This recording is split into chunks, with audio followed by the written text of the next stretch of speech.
Hello बच्चों, let's read the question. The question says G naught stage of cell cycle denotes A, exit of cell from cell cycle, B, checkpoint before entering the next phase, C, death of the cell, D, temporary pause और suspended cell cycle. Question में बोला गया है कि cell cycle का जी not phase क्या denote करता है, यानी कि क्या रिप्रेजेंट करता है. इस क्वेश्चन में हमारा की कॉन्सेप्ट है सेल साइकिल. सेल साइकिल को हम डिस्क्राइब कर सकते हैं as a series of sequential events.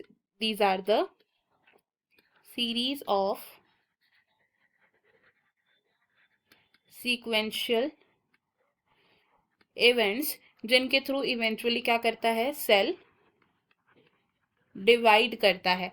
Cell cycle के मेनली हैं दो phases and these two phases are interphase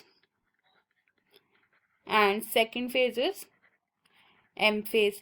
interphase होता है एक प्रिपरेटरी फेज जिसमें सेल खुद को प्रिपेयर करता है डिवाइड करने के लिए, एंड एम फेज होता है actual division phase.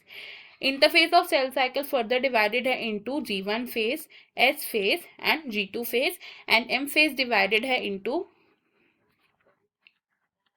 4 stages of karyokinesis which are prophase, metaphase, anaphase and telophase which are followed by cytokinesis. अब अगर हम बात करें जी नॉट फेज की, तो G not phase of cell cycle को हम बोलते हैं the quiescent stage of cell cycle. G not phase of cell cycle होता है एक inactive temporary stage of cell cycle जिसमें सेल्स क्या करते हैं, सेल साइकिल को सस्पेंड कर देते हैं. सस्पेंडेड स्टेज है ये सेल साइकिल का. जो सेल्स ओकेजनली डिवाइड करते हैं, सेल्स दैट डिवाइड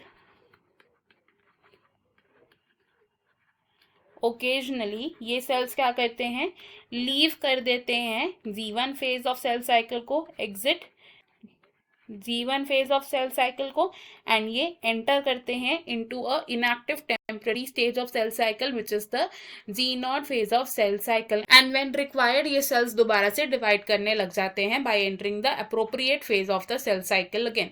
तो ये डायग्राम रिप्रेजेंट कर रहा है सेल साइकिल के डिफरेंट स्टेजेस को. This is G1 phase, S phase and G2 phase. जो सेल्स ओकेजनली डिवाइड करेंगे वो एंटर करेंगे into an inactive stage which is the G not stage. अगर हम अपने ऑप्शंस देखें तो हमने कंक्लूड किया कि जी नॉट स्टेज डिनोट करता है टेम्पररी पॉज या फिर सस्पेंडेड सेल साइकिल को. तो ऑप्शन डी हमारा यहाँ करेक्ट है एंड बाकी के ऑप्शन है हमारे wrong. I hope you understood it well. Best of luck. Thank you.